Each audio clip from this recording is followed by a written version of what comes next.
daw sa amin ang banyaga. Parusa para sa pagtira sa sarili naming bayan.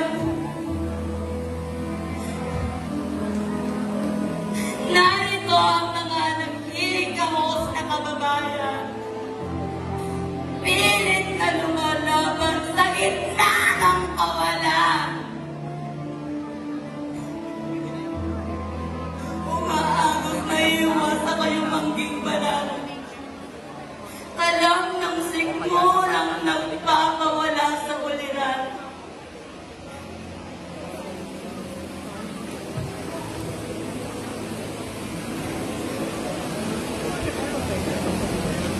Ang uusig na sa amin isinambit. Kalayaan! Bakit tinabi mo kami?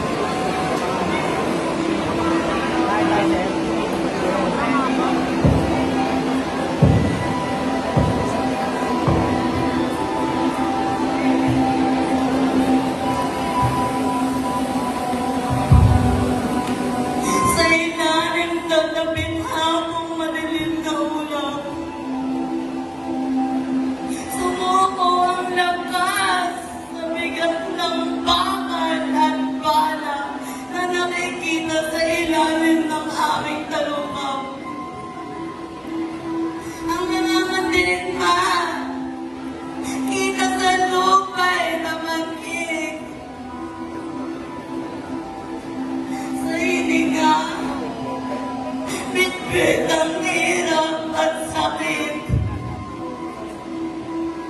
Walang saysay ang aming tapang sa isang matalim na dahas.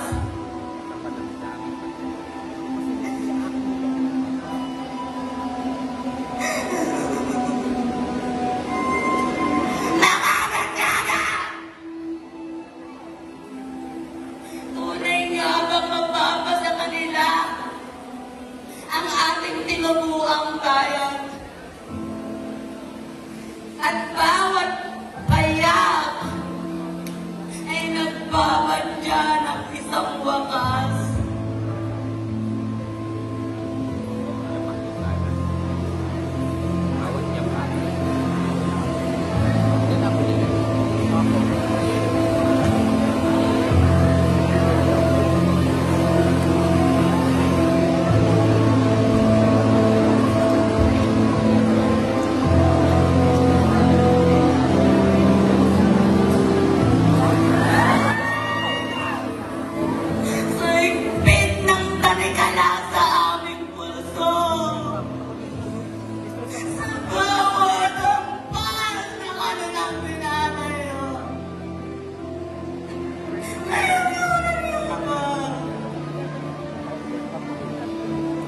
Pilit ang hinakalat ka tungo sa taligid.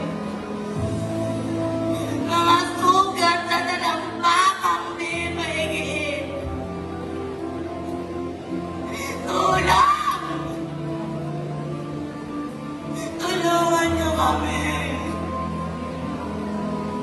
Di mainsan ang kalam ng sikmura.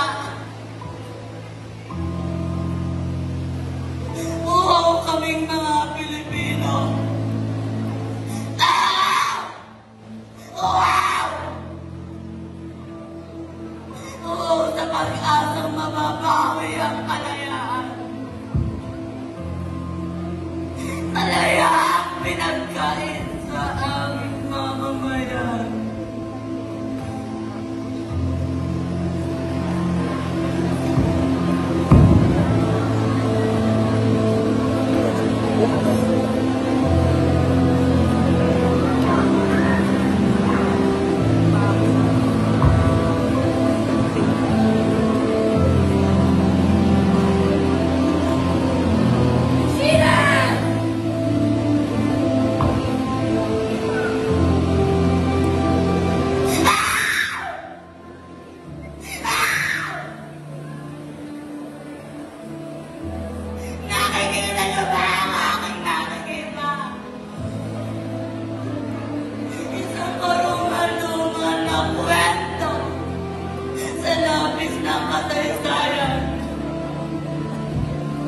Ang kain ay di sapat. Ay walang hanggan. Ilang buhay ang nawasak dahil sa mga pag-awasak. Mga kapoy nagtatangisan sa takot at kahirapan. Pag-asa! Yan ang matagal ko nang pinakahihintay. Sa parehong hangin may liwanag na dumantay.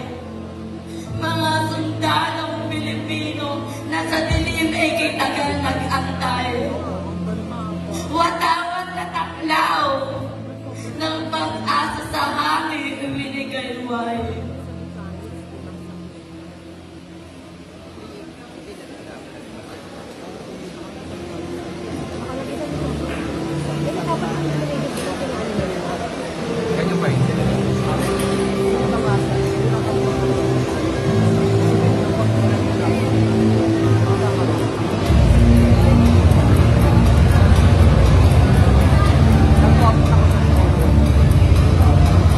Sa pagdating ng barko, paggamit ng kalaya ay di namigo. Muling inangkin ang lupang dapat na sa atin. Ngunit sa pagtapos ng digmaan, mga bangkay na sinayan, minaltrato at pinaslang. Tila buot at galit ang laman ng isipan. Ang komandante ay sumuko na, inatulan ng kamatayan. Sabay rito ang pag-unlad ng ating bayan. Sa pagsikap ng araw, bagong senyales ng pag-asa, nagpapakita ng damdaming rumaragasa. Kaya naway ng ating kalilimutan